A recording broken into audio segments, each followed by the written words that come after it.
तो दोस्त हमको याद रखना, तेरा मठा विपत्ति हो जाएगा और उड़ के सीधा घर जाना, ठीक है ना। देखिए इसके माथे में बहुत बड़ा छेद था, ये उड़ते उड़ते गिर गया था। हम उठाया, फिर इसको काट के सफ़ा किया, गाँव को साफ़ किया। साफ़ करने के बाद में अभी देखिए ये थोड़ा ओकड़ा हो गया है दर्द के मारे, लेकिन ठीक कर दिया है।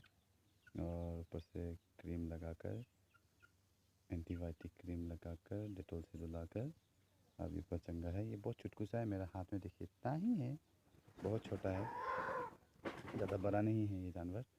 जानवर नहीं, सॉरी, परिंदा बहुत छोटा सा है और बहुत प्यारा सा है। फ़िलहाल ये ओकड़ा हो चुका है दर्द के मारे। देखिए इसके आँख को, पूरा ओकड़ा हो चुका है, दर्द है ना इसके अंदर अभी। वैसे तो मैं चिड़िया मीट खा लेता हूँ, लेकिन मैं इसे खा नहीं सकूँगा, ये बहुत छोटा है।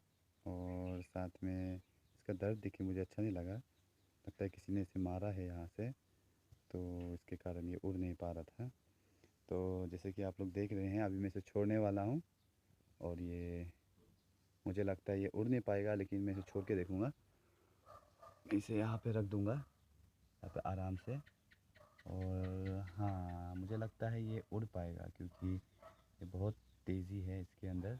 अभी देखिए, आप ध्यान से देखिए इसे, इसके पाँव में अभी भी मजबूती है, मीन्स मैंने ये अभी भी ठीक है। और अगर ये घाव जल्दी ठीक हो गया तो ये कुछ और महीना जिएगा। लेकिन देखिए इतना छोटा सा है ये, बस मेरे हाथ के अंदर घुस चुका है, बस छोटा सा।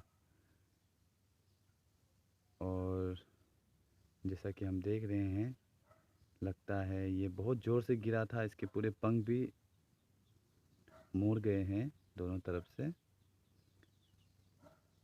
चलिए, तो अब हम इसे जाने देंगे। तो मैं काउंट डाउन 3 के अंदर में इसे छोड़ दूँगा।